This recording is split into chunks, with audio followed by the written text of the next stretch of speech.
Ceci est un livre audio autogénéré par Google. Psychologique, collection fondée par Philippe Breneau et dirigée par Joël Bernat. Sans exclusive ni frontières, les logiques président au fonctionnement psychique comme à la vie relationnelle. Toutes les pratiques, toutes les écoles ont leur place dans psychologie. Dernière parution. André Robert, une équipe médico-sociale à la recherche du prendre soin. Un cheminement transdisciplinaire pour une meilleure organisation, 2022. Dimitri Kaijieka, Psychiatrie désemparée, un héritage, 2022. Josiane Chauveaubringer, Thérapie d'enfant, un regard gestaltiste, 2022. Vicky Cuquierman, Les troubles du langage dans la schizophrénie. Recherche actuelle et stratégie thérapeutique, 2022. Patrick Angeraou, L'adolescent et ses troubles, guide clinique et psychopathologique, 2022. Nicolas Sajus de Cocola, De la maltraitance à la résilience. Le désespoir dépassé, 2022. Thierry Nussberger, Dire, Les chemins psy. Du symptôme hostile, 2022. Jean-Paul Mwengengoie, La dépression chez les jeunes migrants subsahariens, 2021. Annick Bernabéo et Benoît Marceau, La psychose en résidence, hébergement et psychothérapie, 2021. Loïc Lerouge, Dire, La numérisation du travail, enjeux juridiques et sociaux en santé au travail, 2021. Clément Rizet, étudiant en souffrance psychique. Une jeunesse déboussolée, 2021. À mon frère Hichem. À toutes les victimes du terrorisme, à leurs familles. À mes patients qui m'ont tant appris. Se construire, se bâtir du néant, s'imaginer, se projeter, s'identifier, se réaliser, s'inventer, cimenter, semer, s'aimer, cerner, incarner. J'ai longtemps cherché, erré, deviné, parfois trouvé. Steve Sheehan, compositeur et percussionniste. Préface. L'objectif du livre est de partager mon expérience en tant que psychologue spécialiste du traumatisme psychique et mon cheminement psychologique après l'assassinat de mon frère et ses conséquences. Fondatrice du Centre Phoenix, Institut de psychotraumatisme et de résilience, et conceptrice de 2 projets inédits en France dédiés à des victimes du terrorisme, Projet Papillon, à l'intention des adolescents, et Projet Phoenix, à l'intention des adultes. Invitée par l'association Peaceful Tomorrow à New York en 2006 à titre de famille de victimes, j'ai été inspirée par l'initiative de l'association de rassembler 75 nationalités victimes du terrorisme, intégrisme religieux, terrorisme d'État, organisations mafieuses, etc. En raison des résultats encourageants du projet Papillon, certains parents de ces jeunes victimes d'attentats ont souhaité une prise en charge similaire. Cela a donné naissance au projet Phoenix. La singularité de ces programmes à visée thérapeutique consiste en une prise en charge combinant groupe de parole et atelier d'art-thérapie durant 1 semaine, dans un cadre sécurisé et favorisant la résilience sur les plans individuels et collectifs. Aujourd'hui, je suis persuadée que l'on ne choisit pas le métier de psychologue sans raison apparente, consciente ou inconsciente. Ce livre pose plus de questions qu'il n'apporte de réponses sur la mort biologique, celle de l'autre, et la mort psychique, la nôtre. Notre objet d'amour perdu, lors d'un attentat terroriste, cette perte provoque en nous une mort psychique qui s'exprime par la perte de sens, du goût à la vie, de la tristesse accompagnée d'une douleur psychique atroce qu'aucun médicament ne peut soulager. Je pense que le socle de notre vie, celui qui va tracer la voie que nous allons choisir, n'est pas aussi simple ou déterminant comme plusieurs scientifiques, chercheurs ou philosophes ont pu le définir. La mort biologique et psychique. L'être humain est cette belle complexité fascinante et terrifiante en même temps. Depuis que le monde est monde, les chercheurs essaient de comprendre les réactions humaines, psychologiques et biologiques. Nous sommes vivants pour mourir. Dans toutes les cultures, dans tous les pays, les individus pratiquent des rituels pour les naissances et des rituels pour les morts. Mais dans l'entre-deux, on n'observe aucune préparation, comme si la mort n'existait pas. Dans le cas où elle existe, cela concerne les autres. L'enfer c'est les autres, disait bien Jean-Paul Sartre. Nos sociétés ne nous préparent pas à la mort, nous faisons face à cet événement seuls. Mon expérience clinique et mon expérience personnelle m'ont fait comprendre que la mort demeure un sujet tabou. En Afrique du Nord comme en Europe, la mort est un drame, mais pour les autres, encore une fois, les pratiques culturelles et les superstitions interdisent de parler du malheur, car prononcer la mort risque de la faire s'abattre sur nous. Les générations se développent avec des niveaux d'instruction de plus en plus élevés et sont psychologiquement stables, mais face à la mort brutale, accidentelle, face à la maladie et à l'effondrement émotionnel, l'intellectuel perd son sens, la vie n'a plus de raison d'être. Les personnes qui ont perdu un être cher parlent de mort psychique. Leur vie s'arrête et pourtant c'est celle d'autrui qui s'est arrêtée en réalité.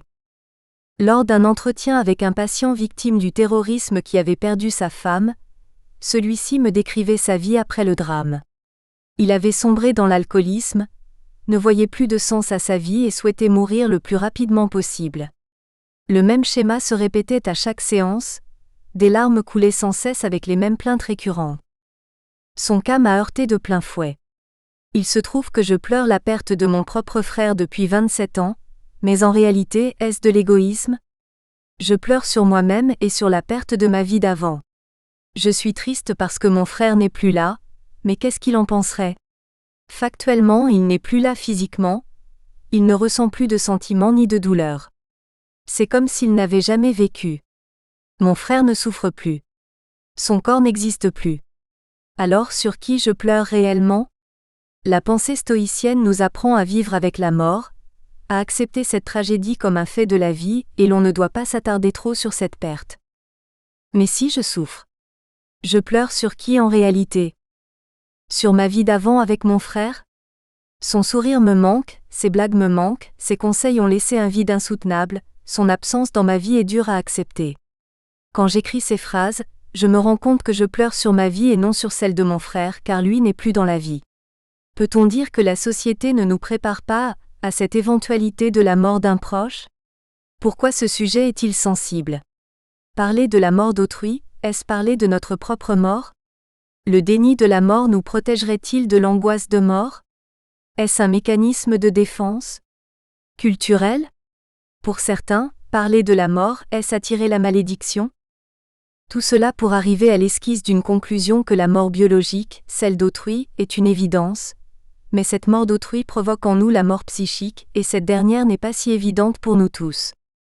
Mais la vie psychique est-elle comme la vie biologique, avec des règles qui répondent aux lois naturelles ? Est-ce que le psychisme grandit et meurt ? Évidemment que le psychisme disparaît avec son corps, mais comment se prépare-t-il face à l'inévitable vieillissement et à la maladie ? Quid du cas d'une mort brutale où l'on n'aurait pas le temps de s'y préparer ? Et si l'on préparait nos sociétés à la mort ? La mort d'une manière générale. Les religions ne préparent pas à la mort, elles prescrivent des rituels post-mortem et expliquent la mort par le destin, la décision de Dieu et annoncent la vie après la mort, paradis ou enfer en schématisant. J'ai découvert ma vie psychique à la suite de l'assassinat de mon grand frère devant moi, le 6 juin 1994. Ce drame m'a fait prendre conscience de l'existence de la vie psychique. Cette douleur atroce que rien ne pouvait arrêter, ni médicaments, qu'aucune autre substance puissante n'arrivait à soulager. Bienvenue dans le monde hors de mon corps. Mon propre corps que je rencontre brutalement. Ce sentiment de devenir folle, car l'assassinat de mon frère devant mes yeux me fait déconnecter de mon corps et de mon cerveau. Quelque chose d'irréel, d'impensable vient d'arriver, je ne comprends plus rien. Est-ce un cauchemar ou une réalité fantasmée ? Je suis entre deux mondes, le biologique, car mon corps est encore là, et mon psychisme qui ne se reconnecte plus comme avant. Dissociation ? La perte des repères, du sens, comme un tsunami qui frappe sans garde, qui dévaste mes perceptions, mes certitudes, mes croyances. Qui suis-je ? Je veux mon frère, est mon unique souvenir de ce moment que je répétais à l'infini. Plus de son, je n'entends plus personne, seulement les battements de mon cœur. La plus belle découverte de l'humanité est l'inconscient. Cet inconscient qui fait de nous ce que nous sommes. La théorie du déterminisme est-elle tangible face au traumatisme ? Cependant, il y a des situations extrêmes et traumatiques qui modifient nos perceptions et provoquent en nous des réactions autres que celles que nous avions avant le traumatisme. La première question que je me suis posée après l'assassinat de mon frère est : pourquoi je ne suis pas devenue folle ? Pourtant, Tous les symptômes que je ressentais me faisaient penser qu'il m'enverrait directement à l'asile psychiatrique, à un monde psychique fermé. La folie aujourd'hui est-elle cette porte fermée au monde extérieur réel ? Quand la déconnexion entre le corps, le cerveau et le psychisme se fait, sans retour possible, le sujet reste, il est emprisonné entre ces deux mondes. Le vide, le trou, disait Jacques Lacan. La schizophrénie pour les autres. La non-préparation à la mort est-elle une porte ouverte à la folie ? Le but de ce livre est de tenter de comprendre et de mieux décrire les effets du traumatisme psychique sur les personnes victimes d'attentats. Aborder les thèmes qui revenaient à chaque séance du début de la prise en charge au lendemain de l'attaque du 13 novembre 2015 jusqu'à la fin de la thérapie. La perte, le corps, la mémoire, le souvenir, l'oubli, le temps, la culpabilité. Comprendre les symptômes post-traumatiques et la prise en charge psychologique inédite des victimes du terrorisme en France. Ce livre s'adresse autant à mes collègues qu'à celles et ceux qui ont vu leur vie basculer après un attentat, et cherchent des explications, un sens. Ce livre a le désir d'apporter des solutions, ainsi que de partager des expériences. Chapitre 1 : Le traumatisme est un avant et un après. Prends l'habitude de penser que la mort n'est rien pour nous. Car tout bien et tout mal résidant dans la sensation. Or la mort est la privation de toute sensation. Épicure, Lettre à Ménécée. La perte. On pourrait dire que le réel, c'est ce qui est strictement impensable. Lacan. La perte provoque toute une désorganisation psychique, intellectuelle et physique. Notre cerveau ne fonctionnera plus comme avant pendant un certain temps. Grâce aux avancées des neuropsychologues, le cerveau est un peu moins mystérieux, on arrive à détecter les parties touchées lors d'un traumatisme. Chez les patients victimes du terrorisme, le sens de la perte est singulier, car tout dépend de si l'on parle de la perte d'un être cher ou de la perte de sa propre vie d'avant. La rencontre avec la mort manquée est un véritable bouleversement. Se voir ou s'attendre à mourir, se projeter dans la mort sans mourir physiquement, plonge les victimes dans un état de détresse intense. Revenir vers les vivants quand on a vu son enfant, son ami, son mari, son frère, sa sœur mourir devant ses yeux n'est ni effaçable, ni acceptable, ni compréhensible, ni admissible. Comment faire face à cette réalité qui n'était pas prévue ? Comment réagir quand cette mort n'a pas été annoncée ? Elle s'invite sans invitation, fracture nos vies sans alerte, face au silence assourdissant de cet instant où tout a basculé. Comment faire face quand les outils pour la comprendre ne sont pas dans la notice du livret de notre naissance ? On nous apprend la vie, mais on ne nous apprend pas la mort. Toutes ces interrogations ont envahi la vie psychique des patients. Pourquoi ? Première phrase prononcée par presque tous, l'incompréhension de l'acte absurde et destructeur. Se retrouver face au néant, au vide, avec la sensation de devenir fou. Comment se reprogrammer quand tout perd son sens ? La perte, c'est cette absence insoutenable. Ni les larmes ni les cris ne la font passer, l'absence devient le centre de la vie des patients qui ont perdu un être cher. L'absent est tellement présent que son oubli est improbable. La perte est la mort de l'autre, mais aussi de soi, une partie de soi qui ne sera plus jamais la même car l'infraction lui laissera une trace inévitable et indélébile. La perte de mon frère a provoqué la perte du sens. Je ne comprenais pas l'intérêt de cette vie. Comment continuer à vivre ? Mon grand frère n'est plus là. Comment continuer à vivre quand la seule personne avec qui je partageais mes joies, mes moments de tristesse, mes interrogations et mes inquiétudes n'est plus là ? Comment peut-on comprendre que la vie est ainsi faite, et qu'on doit continuer malgré tout à vivre ? La perte, c'est cette solitude qui nous enferme, qui nous coupe des autres, car on se sent incompris ou pas écouté dans sa douleur. Cette solitude est de plus en plus dénuée de sens, quand le sens n'est toujours pas clair ou vrai. Ce qui me reste comme souvenir de la perte de mon frère, ce sont des objets matériels qui lui appartenaient, et je ne comprenais pas que sa guitare soit encore là, que ses vêtements soient là, que ses livres soient là, mais pas lui. J'avais l'impression avec le temps qu'il n'avait jamais existé, qu'il était là et qu'il n'est plus là aujourd'hui. Je l'ai dépassé de 20 ans et plus. Cette perte laisse une trace perpétuelle. Je suis ce que je suis aujourd'hui parce que cette perte est inscrite dans mon psychisme, dans mon corps et dans ma mémoire. Cette perte est douloureuse et toujours sans sens. Un temps est passé depuis la perte. J'ai accepté l'idée de la mort de mon frère, quand j'ai accepté l'idée que la mort était la vie. Comment se remettre de la mort de son enfant quand la nature viole ses propres lois? Freud, après la mort de sa fille Sophie, avait dit que l'on ne se remettait pas de la mort de son enfant. Deuil impossible? Dans la perte, le moi se dédouble, il y a un ancien moi et un nouveau moi, disait Freud. Ces deux moi cohabitent, mais ne se connectent pas l'un à l'autre.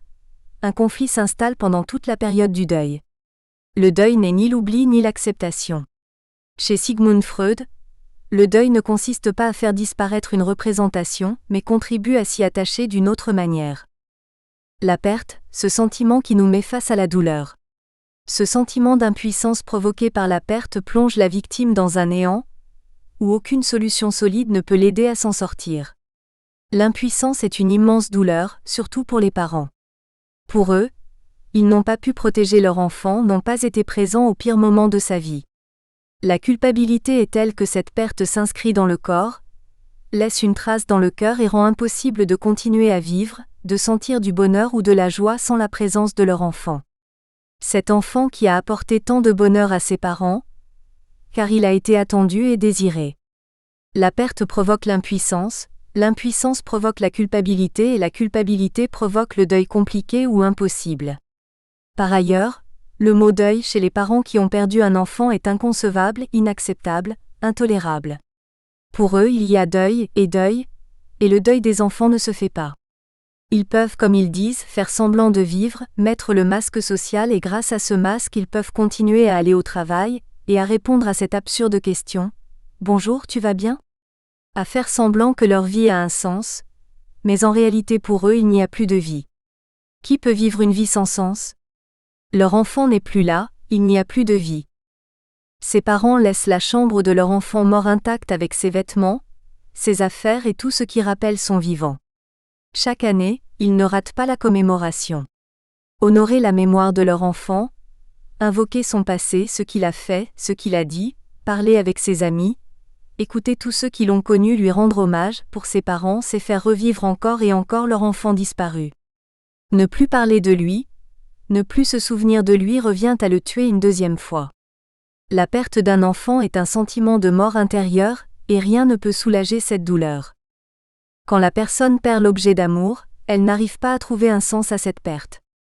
Elle n'arrive pas à remplacer cet objet, elle reste comme enfermée dans un cercle sans vie, un cercle sans sens.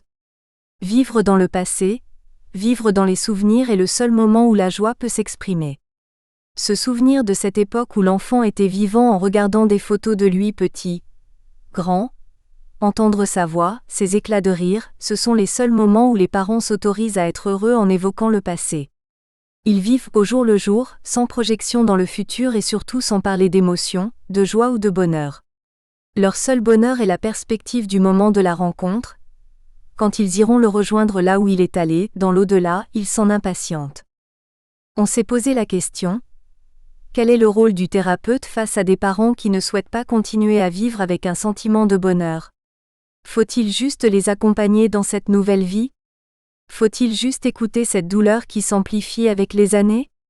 Faut-il envisager avec eux des projets? Des projets de vie, des projets pour le futur, mais toujours basés sur la perte? Leur vie est rythmée par les anniversaires. L'anniversaire de sa naissance, l'anniversaire de l'attentat. Et pendant toute l'année, c'est l'organisation de ces deux anniversaires qui prédomine. Le psychologue veille à être présent par son écoute active, par sa présence bienveillante, englobante et sécurisante. Lors de notre premier jour de thérapie de groupe avec les familles des victimes du terrorisme des attentats du 13 novembre 2015, la séance a été très dure. Les parents endeuillés nous ont livré leur douleur à l'état brut, ils ont parlé des morts, de leurs absences et présences, une charge émotionnelle très lourde. Ils ont exposé dans cette séance cette douleur insupportable et incontrôlable, un défi pour nous, psychologues. Ce qui est sorti à la fin des premières séances, c'est cette question récurrente: comment pouvez-vous nous aider sans nous rendre nos morts? Ce que nous avions noté avec mon collègue Daniel Fernandez pendant les groupes de parole pour les familles de victimes du terrorisme, et qui va être détaillé un peu plus tard, c'est que le mot perte allait structurer les récits. La perte d'un être cher est associée au vide, à une béance, à un arrêt brutal de la relation.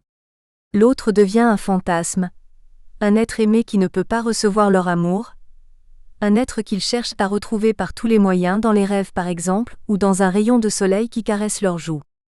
Ils peuvent être des signes de présence de l'être disparu. Comme s'il y avait un retour après la mort. Les jours qui suivent sont marqués par un transfert groupal qui facilite les échanges. Les familles expriment la souffrance, les préjugés et l'incompréhension de la perte, qui seront traités, décortiqués et mis en lumière. Le transfert des membres du groupe avec les psychologues soutient les émotions, la douleur, la haine, la boule au ventre, l'envie de vomir, l'impossibilité de déposer le fardeau, l'impossibilité de marcher malgré le diagnostic des médecins attestant l'absence de maladie physiologique.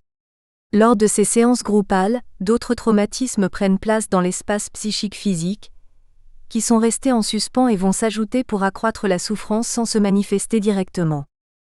La perte est le premier mot évoqué lors de la séance groupale, elle en occupe toute la place.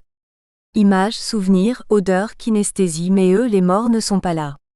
Leur évocation les rend toutefois présents dans notre espace physique et psychique.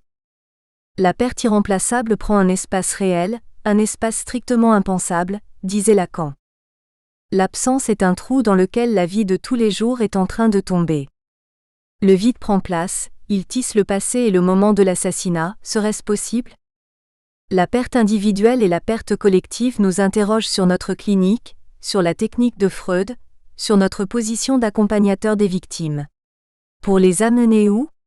L'écoute, être présent, laisser traverser l'angoisse de mort, la mort des autres et notre propre mort pour nous en sortir ensemble. Le transfert va commencer à tisser un espace psychique individuel et groupal. Lors de ces groupes de parole, l'espace-temps psychique a été comme scindé entre la mort et la vie. Nous avons créé un pont comme un double voyage, pour basculer entre les vivants et les morts, entre l'absence et la présence, pour les rendre vivants à chaque début de séance et les laisser partir à sa clôture. Ce va-et-vient durant une semaine a permis aux victimes d'élaborer l'impensable, de verbaliser la mort, d'accepter la perte doucement et son non-retour. On sait que le deuil aigu que cause une telle perte trouvera une fin, mais qu'on restera inconsolable, sans trouver jamais un substitut. Tout ce qui prendra cette place, même en l'occupant entièrement, restera toujours quelque chose d'autre. Le corps. Le corps peut, par les seules lois de sa nature, beaucoup de choses qui causent à son âme de l'étonnement.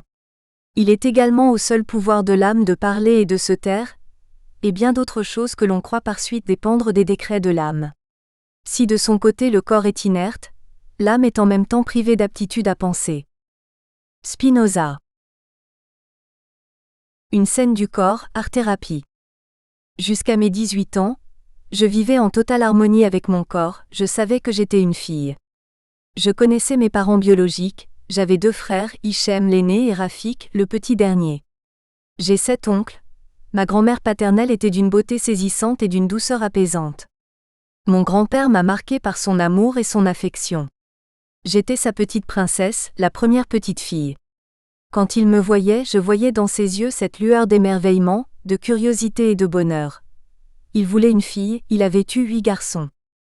Pour mes grands-parents paternels et mes oncles, j'étais considérée comme la fille tant attendue. J'avais de la chance, car dans d'autres cultures avoir une fille était associé à un drame. L'un de mes oncles, qui était photographe, a marqué ces moments de nos vies, les anniversaires, les fêtes. Pour mes 5 ans, mon grand-père m'avait offert une petite moto pour enfants. J'ai été vraiment surprise, et je n'étais pas la seule, car mon frère Hichem l'était tout autant que moi. Nous avions ri en pensant qu'il s'était trompé d'anniversaire, et qu'il pensait que c'était celui de mon frère. On lui avait posé la question pour savoir si c'était une erreur. Il fut surpris à son tour et avait répondu « Non. C'est une moto pour toi, ma fille. » Ma grand-mère, amusée, m'avait dit « Je n'ai pas compris non plus, mais tiens mon cadeau. » Elle m'offrit une très belle robe, pour compléter le cadeau de mon grand-père peut-être. Longtemps après mon analyse, j'ai compris le pouvoir que m'avait donné mon grand-père. À 5 ans déjà, la personnalité se forge sans explication, sans orientation et sans guidage. J'avais l'impression de connaître mon corps et d'avoir le contrôle de celui-ci. À 14 ans, j'ai perdu mon arrière-grand-mère et je n'ai le souvenir d'aucun traumatisme ni d'aucun choc émotionnel. Les adultes ont géré la situation sans nous effrayer.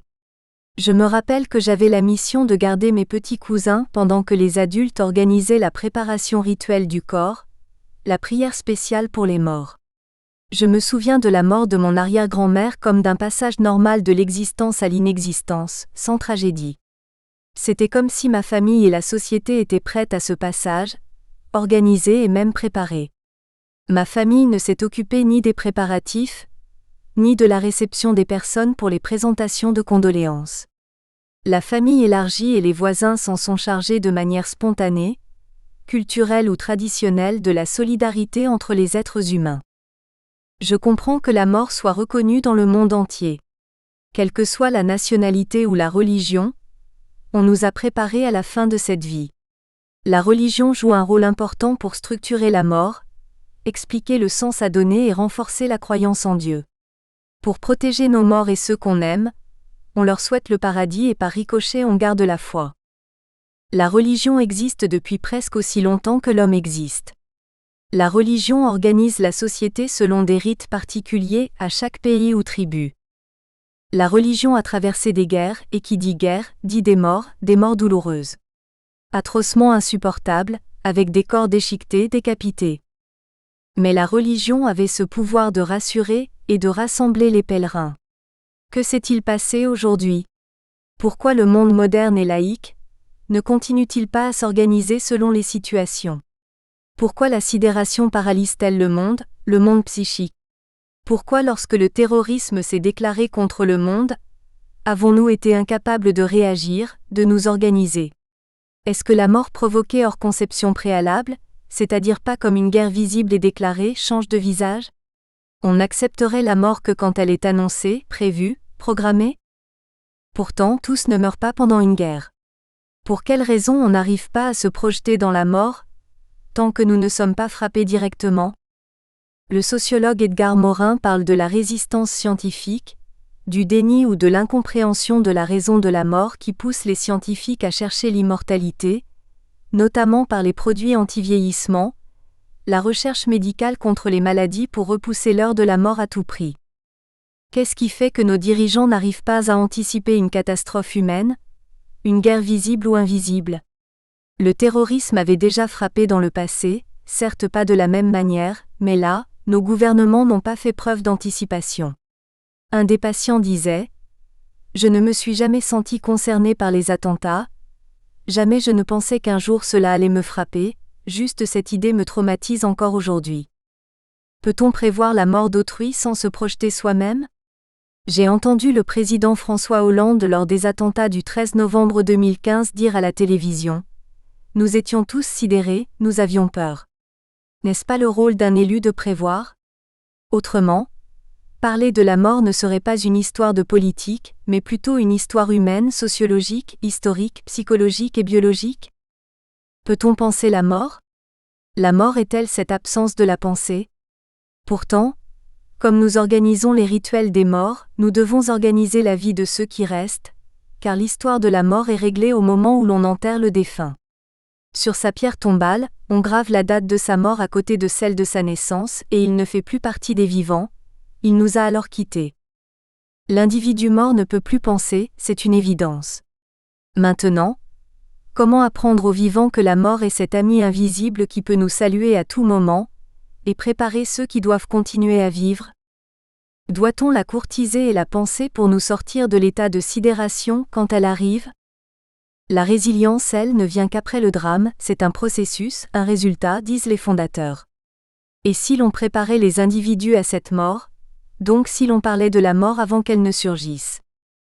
Comment préparer la société à la mort, quelle qu'en soit la cause? Suite à une guerre, une pandémie, au terrorisme. La mort, cette sœur jumelle de la vie, l'une ne va pas sans l'autre. Pourtant, elles ne se rencontrent jamais, quand l'une arrive l'autre s'en va, et vice-versa. La mort se manifeste dans la transformation du corps vers le cadavre. Si la mort surgit, le cadavre est sa signature. Ce qui m'avait frappé lors de l'assassinat de mon frère, c'est ce passage ultra rapide de la vie à la mort. Nous étions dans la voiture tous ensemble, nous parlions, rigolions, et l'instant d'après, mon frère reçoit des balles, son corps devient un cadavre, il ne parle plus, ne bouge plus, il vient de quitter la vie, sa vie et notre vie. Mais si nous étions préparés à cette éventualité de la mort imminente, peut-être le traumatisme psychique aurait-il été moindre? Il faudrait lire et relire Épicure qui avait écrit une lettre à Ménécée pour lui parler de la peur de la mort, de cette crainte qui ne devrait pas exister, car selon lui, la mort est dépourvue de douleur, ce qui signifie que nous n'avons pas besoin d'avoir peur d'elle. Vivre de mort, mourir de vie. Héraclite. Lors des témoignages des parents de victimes du Bataclan, on parlait tous de ce changement brutal. Une maman, ce matin ma fille parlait, rigolait, et le soir elle devient un cadavre entassé sur d'autres cadavres dans une salle de concert.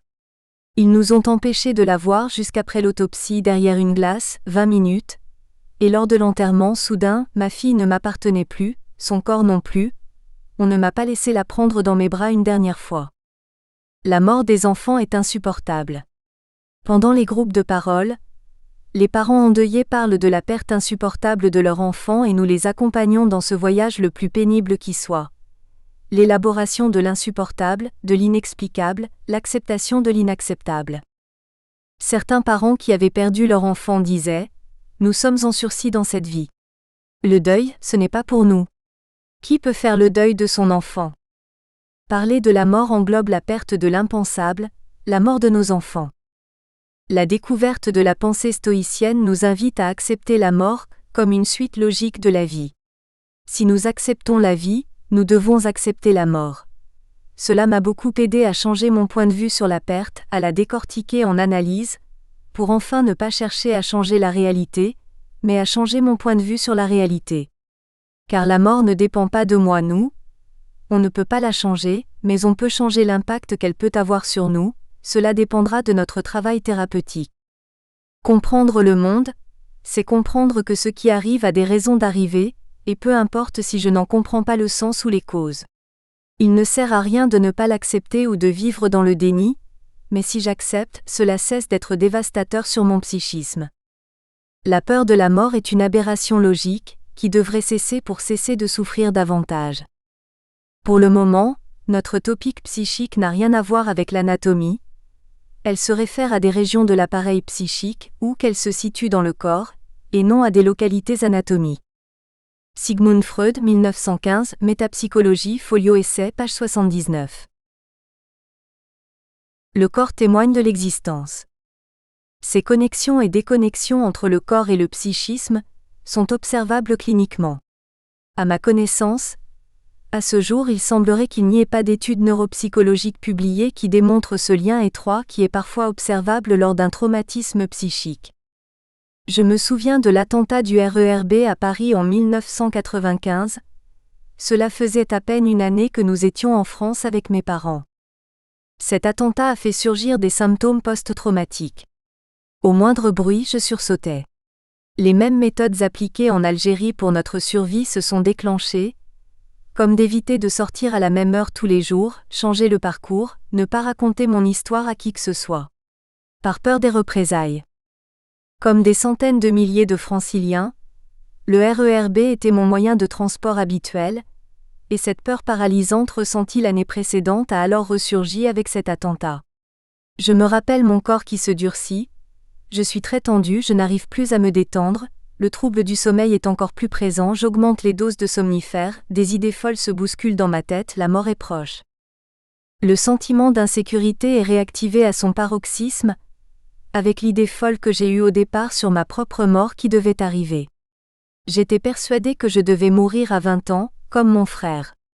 Cette idée, encore plus vive que l'année de l'assassinat de Hichem.